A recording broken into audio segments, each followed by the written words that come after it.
त्या पवित्र देवाच्या नावाला मी धन्यवाद देतो, यासाठी की देवाचं वचन सांगतं देवाच्या सेवकांचं एकत्र मिळणं किती चांगलं आणि मनोरम आहे. आज विशेष करून तो अनुभव परमेश्वराने दिला. विशेष करून आमच्यामध्ये पास्टर सतीश गायकवाड आमच्यामध्ये आज आहेत. त्याचप्रकारे आमच्यामध्ये बिशप विश्वास वाघमारे हे देखील आहेत. आणि आज आमचं एकत्र येणं प्रभूच्या गौरवासाठी प्रभूने आशीर्वादित केलं, त्याबद्दल देवाला गौरव. त्यानिमित्ताने बिशप साहेब, विशेष करून तुम्ही देखील आज आमच्यामध्ये आहे, त्याबद्दल प्रभूला धन्यवाद. तर तुमचे साक्ष आम्हाला सांगा, जेणेकरून साक्ष अत्यंत महत्त्वाचे आहे.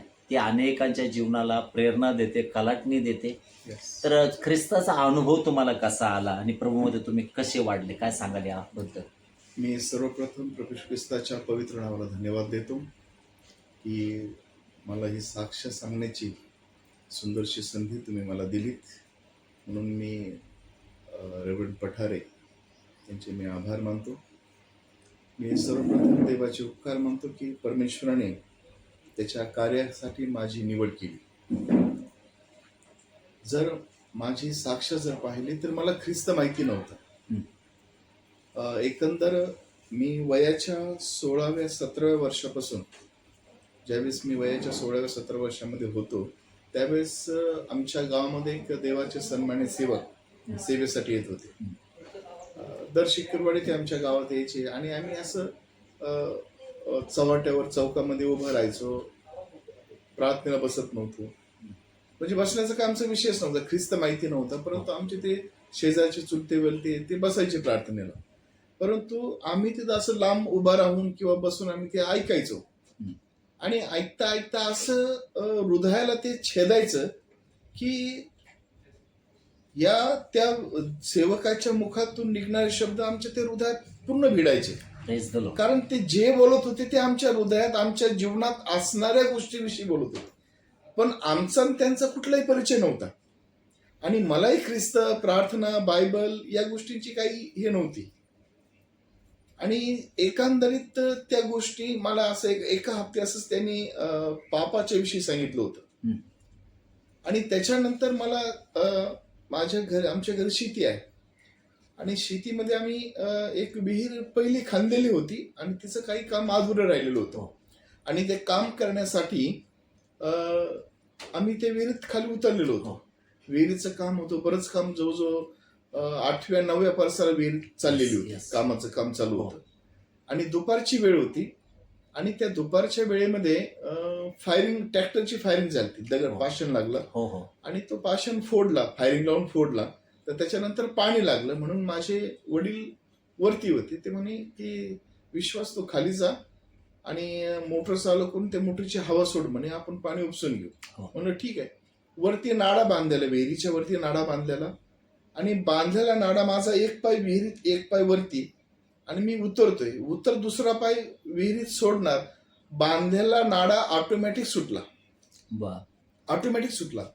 आणि त्या म्हणजे करीबन जिथून मी खाली उतरणार तिथून जवळजवळ 20 ते 25 फूट खाली मोटर होती.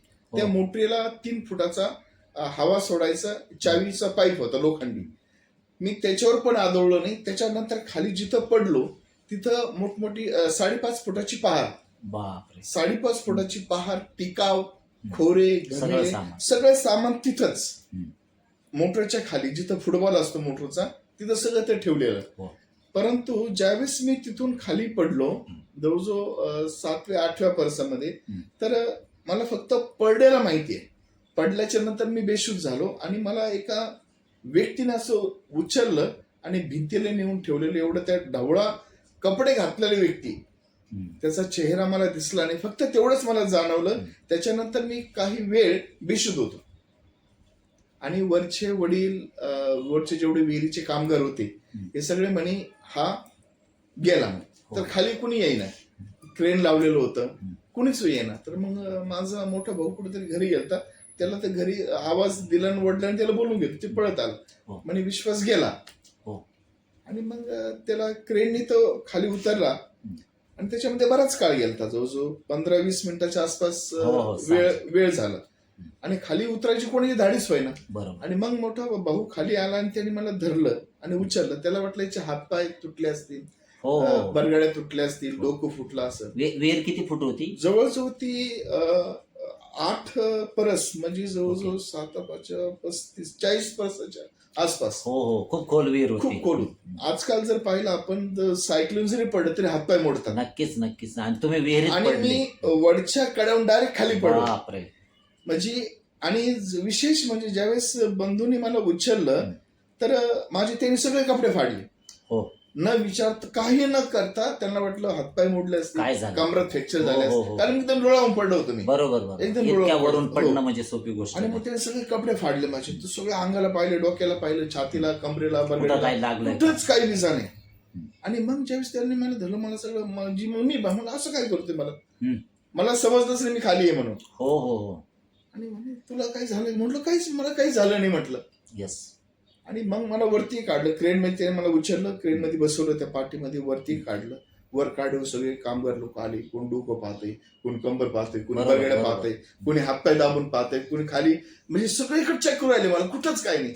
एक म्हणजे शरीराच्या भागातून डोक्यापासून पायाच्या नखापर्यंत कुठंही रक्ताचा भाग अजिबात नाही. बापरे. मी आहे असं दंड मोजतो. मी त्यांना Praise विचारतो the तुम्ही Lord. मला काय करताय. अरे म्हणजे तू एवढं वरून पडलाय म्हणे. म्हणलं मला काहीच झालं नाही. Praise the Lord. आणि मग तो वेळ गेला. तिथं म्हणजे जेवढे कामगार होते कुणीच काम केलं नाही. सगळे जे त्या आपल्या घरी निघून गेले. हो. ते म्हणे बुवा आज काय मी काम करणार नाही विहिरीचं. आणि त्याच्यानंतर मग संध्याकाळ झाली. वडील, आई, भाऊ आम्ही सगळे बसलो, जेवलो. हो. आणि जेवल्याच्या नंतर आम्ही आईने त्याने सगळं आथरून टाकलं. हो. झोपले, सगळे झोपून गेले. हो. आणि मला झोपच नाही. रात्रीच्या जवळजवळ 12-12:30 वाजलेले. हो. आणि मग मला झोप लागायला लागली. आणि मला आवाज आला. म्हटलं बाहेर कुणीतरी आहे म्हणून मी उठून बाहेर जाऊन पाहिलं तर बाहेर कुणीच नाही. जनावरं झोपलेली, कुत्रे झोपलेली, हो. सगळं सामसून. चांदणं रात्र, हो हो. चांदण निघालं म्हणजे चंद्र निघालेला, चांदणं पडलेलं, काहीच नाही. म्हटलं कुणीच नाही भाऊ. मी परत आलो आणि परत झोपलो. परत झोप लागायची. परत मला आवाज आला. मला वाटलं कुत्रा असेल, कुत्र्यामुळे कुणीतरी घराकडे येत नाहीये. म्हणून मी जाऊन पाठीमागं पाहिलं, सपराच्या मागं पाहिलं, कुणीच नाही. आवाज देतो कोण आहे, कुणीच नाही. परत आलो, परत झोपलो. परत झोप लागायची, परत आवाज आला. हो. कोण आहे मला वाटलं. मग म्हटलं मी रस्त्याला कोणीतरी असेल, हो. कुत्र्यामुळे खाली येत नाही म्हणून मी थेट रस्त्यापर्यंत गेलो. हो. त्याच्यामध्ये जवळजवळ समजा 10 मिनिटं म्हणजे चालायला गेले रस्त्यापर्यंत. रात्रीचा वेळ. आणि मी एकटाच. सगळे पाहिले, आई वडील सगळे झोपलेले, कुत्री जनावर सगळे झोपलेली. लख्ख प्रकाश पडायला. हो. उन्हाळ्याचे दिवस. आणि मग मी रस्त्याने चालत चालत चालत गेलो. रस्त्याला गेलो, पाहतो कुणीच नाही. आवाज देतो कोण आहे, कोण आहे, कोण आहे, कोण आहे, कुणीच नाही. रस्त्याला कुणी दिसाना. म्हटलं मग काय असं काय होतंय म्हटलं माझ्याशी. माझं नाव घेऊन मला आवाज देते. हो. आणि मग मी तिथं असं बोलत असताना मला आठवलं की म्हटलं आपल्या गावात ते देवाचे सेवक येतात, ते जे येशूविषयी सांगतात. म्हटलं तो तर हा प्रकार माझ्या जीवनाबरोबर घडत नाही. कारण म्हटलं आपण तर कधी हे पाहिलं नाही. बरं म्हटलं मग हे झालं तर झालं. मी विहिरीत पडलो. हो. आणि विहिरीत पडल्यावर मला उचललं कोणी. तो व्यक्ती कोण होता. एकदम बरोबर. आणि मग ह्या गोष्टी माझ्या डोक्यात मला यायला सुरुवात झाली. मला ते आठवायला लागलं. हो. आणि मग म्हटलं हे प्रभू येशू ख्रिस्ताचा प्रकार नाही हा. आवाज देणार तो व्यक्ती नाहीये. हो. इथं कुणी दिसणार ना. बरोबर. माझी जनावरं झोपलेली, कुत्री झोपलेली, कोंबड्या झोपलेल्या, लख्ख प्रकाश पडाय, कुणीच नाही. आई वडील सगळे सामसूम आहेत. बरं मी 3दा दरवाजा उघडा आमचं सफराचं दार ते खडखडा वाजत आहे. म्हटलं कुणीच उठत नाही, सगळे शांत आहेत. म्हटलं हा आवाज तो त्या देवाचा तर नाही म्हटलं ज्याच्याविषयी आपण ऐकतो. तिथे आमच्या गावामध्ये देवाचे सेवक पास्टर ताराचंद चक्रणार आहे की तिथे येऊन ते स्वार्थ सांगायचे. आणि म्हटलं आपण त्या माणसाविषयी तो ऐकतोय. म्हटलं कदाचित त्या तर गोष्टी नाही त्या. आणि बस माझ्या मनामध्ये एवढा प्रश्न आला. आणि सोमवारी ही घटना माझ्याशी घडली. सोमवारी रात्री. आणि मला बुधवारी पुण्याला भरतीला जायचं होतं. मला नेव्हीचा कॉल आला. मी त्यावेळेस इयत्ता 9वी मध्ये शिकत होतो. आणि 9वीत शिकत असताना मला तो कॉल आला. आणि मला बुधवारी ते भरतीला जायचं. आणि मंगळवारी सकाळच्या दुपारी मी उठलो, माझ्या वडिलाला सांगितलं, आईला सांगितलं, मला भरतीला बिरतीला कुठं जायचं नाही, मला देवाची सेवा करायची. तर म्हणजे तू का पागल बिगल झाला का म्हणे तू? हो. नाही म्हटलं, मला मग जर म्हटलं मी उद्या काल जर विहिरीत पडलो असतो, एकदम काय केलं असतं मी? जर तिथंच मेलो असतो तर आज तुम्ही रडत बसले असते. एकदम बरोबर. नाही म्हणे सेवा नंतर करता येईल म्हणे. हम्म. तुला आयुष्याची आलेली भाकर तू लाथरू नको. हो. नंतर त्यांनी त्या सेवकाशी संपर्क साधला. म्हणे ते आमच्या पोराला समजून सांगा राव म्हणे, हो. तो पागल सारखा करू राहिला म्हणे. हम्म. तर ते सेवक माझ्या घरी आले, आमच्या मळ्यामध्ये आले. हम्म. त्यांनी मला सांगितलं, अरे म्हणे विश्वास, तू एवढं मोठी चांगली संधी आलेली म्हणे नोकरीची, तू घालून. कशाला घालवतो म्हणे. म्हटलं नाही, मला अजिबात हे गोष्टी करायची नाही, मला फक्त येशू ख्रिस्ताचं काम करायचं. आणि मग त्या दिवसापासून मला रात्रभर त्या दिवशी झोप नाही. रात्रभर माझ्या डोक्यात एकच तेवढं फक्त, आणि ते जेवढं सांगत सगळं चरित्र माझ्या डोळ्यासमोर. हो.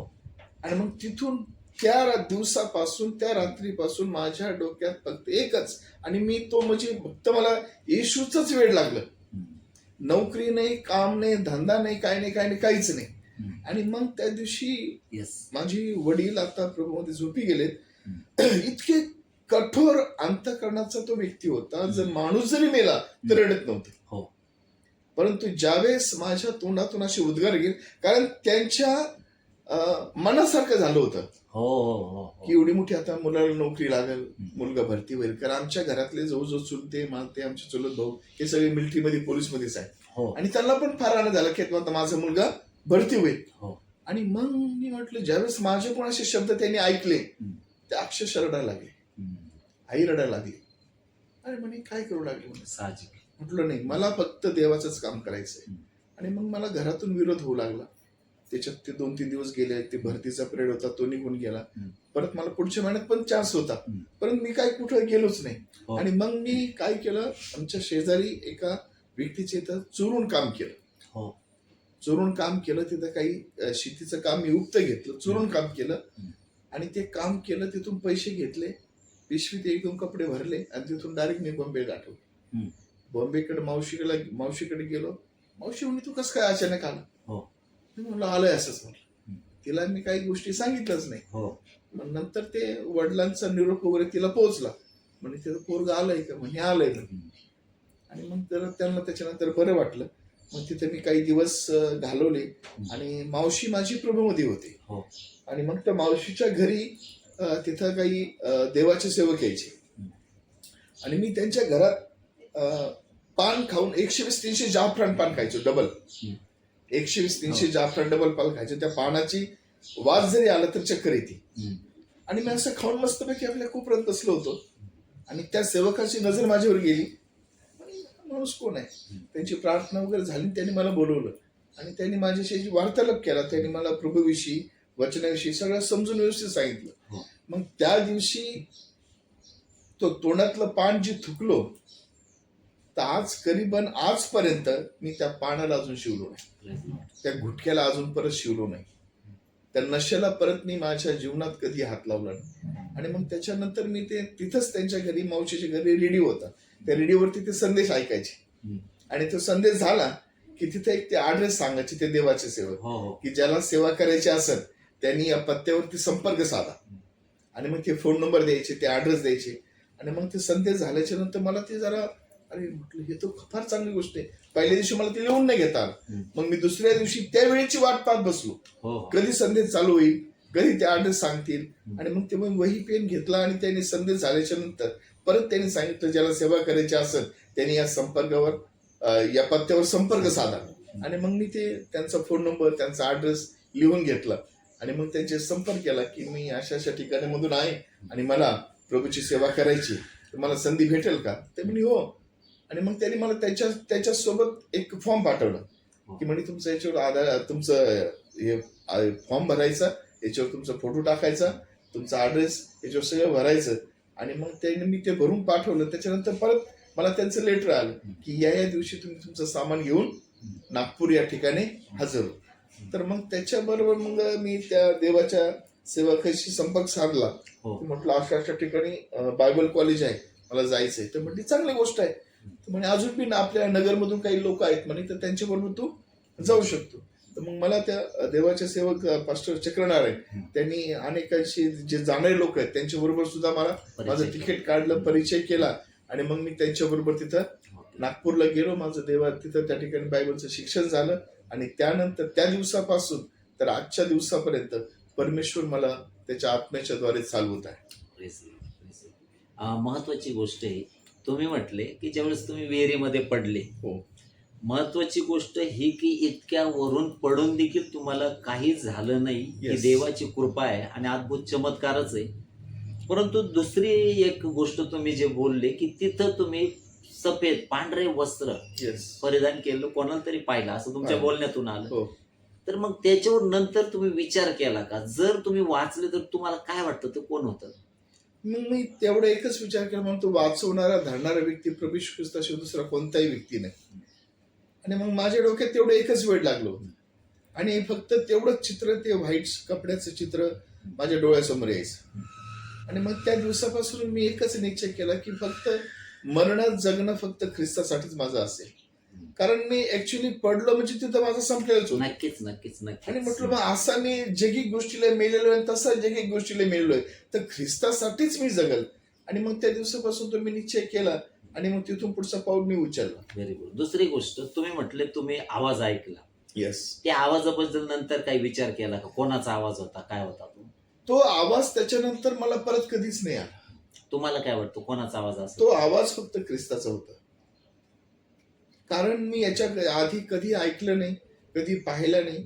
आणि जो प्रकाश मी बाहेर आल्यावर पाहिला, घराच्या बाहेर आलो, हो. तसा लख प्रकाश, तशी ती चांदणी रात्र, प्रकाशित रात्र आतापर्यंत माझ्या जीवनात मी कधीच पाहिली नाही. म्हणजे वेगळे पण तिथं पाहिलं हो. तुम्ही. प्रेषित पौलाच्या अनुभवामध्ये आम्ही दोन गोष्टी पाहतो की त्या प्रेषित पौल यांना ख्रिस्ताचं ज्यावेळेस दर्शन झालं येस, त्यावेळेस त्यांनी पहिली गोष्ट प्रकाश पाहिला आणि दुसरी गोष्ट वाणी ऐकली. देव Yes. सेवकांबरोबर वाणीद्वारे, त्याच्या वचनाद्वारे, निसर्गाकरवी, स्वप्नाकरवी, दृष्टांताकरवी, बोलण्याकरवी, या प्रकारे बोलण्याचं माध्यम ते आहे. मग जसं शमूएला बरोबर तो बोलतो, शमूएला, जसं मोशे बरोबर बोलतो, तो बोलतो मोशे, त्यानुसारच परमेश्वर तुम्हाला आवाज दिला असं तुमचं म्हणणं आहे. येस, येस, निश्चितच. आता हे याच्यावरून महत्वाची गोष्ट की कारण त्या प्रसंगानंतर तुमच्या जीवनामध्ये जो बदल झाला आणि ज्या गोष्टीचे संबंध नव्हता, वास्तविक तुम्ही अगोदर म्हटले की ज्यावेळेस सेवक वचन सांगायचे ते तुमच्या तिकडं आल्यानंतर, हो, आणि त्यावेळेस तुमच्या अंतःकरणामध्ये एक प्रकारची चुरचूर लागायची येस, आणि पापाविषयी जाणीव व्हायची. म्हणजे निश्चित. पवित्र आत्मा तुमच्या अंतःकरणात काम करत होता. निश्चितच. विहिरीमध्ये प्रभूने तुम्हाला दर्शन दिलं, त्याच्यानंतर वाणी तुम्ही त्याची ऐकली. आणि या सर्व प्रमाणावरून आपण एकच समजू शकतो, प्रेषित पौल आपल्या पद्धतीने जीवन जगत होता. त्याला काही ख्रिस्ताची सेवा करावी की काही त्याच्या डोक्यामध्ये नव्हतं. परंतु एक दर्शन प्रेषित पौलाचं जीवन देवाच्या सेवेला समर्पित करणारं ठरलं. तसं त्या ज्या गोष्टी तुमच्या जीवनासाठी घडल्या त्या तुम्हाला ख्रिस्ताच्या सेवेसाठी तयार करणाऱ्या ठरल्या. महत्वाची गोष्ट. मग Yes. शालेय जीवन ज्यावेळेस तुम्हाला बायबल कॉलेजला गेले, किती वर्ष तुम्ही ते केलं?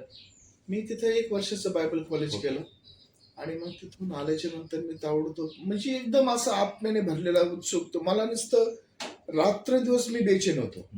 ज्यावेळेस बायबल कॉलेजला गेलो मी, रात्र तिथं जंगल आहे, फार मोठं जंगल आहे. हो. आणि त्यावेळेस जंगलात मी रात्र प्रार्थनेला बसायचो. रात्र प्रार्थना करायचो. इतक्या वेळ? कारण मला इतकं वेळ लागलं होतं हा. की माझे आजूबाजूची बेडवर असणारे मुलं सुद्धा मला म्हणायचे, अरे विश्वास म्हणे खाली लय मोठमोठे अजगर आहेत म्हणे. म्हणजे माणसाला भीतीने एवढं मोठे अजगर आहे. हो. आणि ऍक्च्युली असंच झालं. तिथल्या एका मुलाच्या पाठीमागे अजगर लागलो. म्हटलं माझा देव माझ्या बरोबर आहे, माझ्या सभोवती कुणीच येऊ शकत नाही. मी वर्षभर तिथं कसे गेले माझी मलाच माहित नाही. मला वचन वाचता येत नव्हतं, मला प्रार्थना करता येत नव्हती, मला संदेश देता येत नव्हता. म्हणजे बायबल काय काहीच माहिती नव्हतं. मी फक्त नुसता येड्यावाने बोलत होतो. नुसता येड्यासारखे माझ्या तोंडातून शब्द निघत होते. प्रार्थना कशी करायची, त्या प्रार्थनाचा येड कसा करायचा मला काहीच माहित नव्हतं. मी फक्त येड लागल्यासारखं रात्रभर त्या जंगलात बोलत होतो. आता महत्वाची गोष्ट, प्रार्थना करणं बोलण्यासाठी सोपं आहे परंतु खूप कठीण आहे. सेवकांच्या ज्यावेळेस प्रभू बरोबर पेत्र वगैरे होते, शिष्य होते, प्रभू म्हटलं माझ्या बरोबर प्रार्थना करत जागृत राहा, ते झोपले. हो.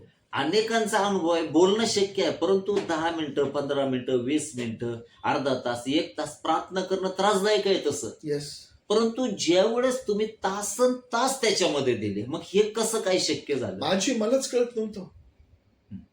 मी रात्र कसे घालायचो आणि परत दिवसभर आंघोळ करून दिवसभर बायबल स्टडीला एक एक शब्द जे जे सेवक विषय घेऊन यायचे तो एक एक विषय, एक एक शब्द न शब्द मी ऐकत होतो. क्या बात आहे. म्हणजे देवाचा मला त्या आत्मा करून घेतो. मला त्या बसण्यातून मी लगेच दाबून धरत होतो. म्हणजे देवाशी जी सहभागिता होती किंवा जोडणी होती ती तुम्हाला हवीशी वाटायची. मी एकही शब्द समोरून येणारा मी मिस करत नव्हतो.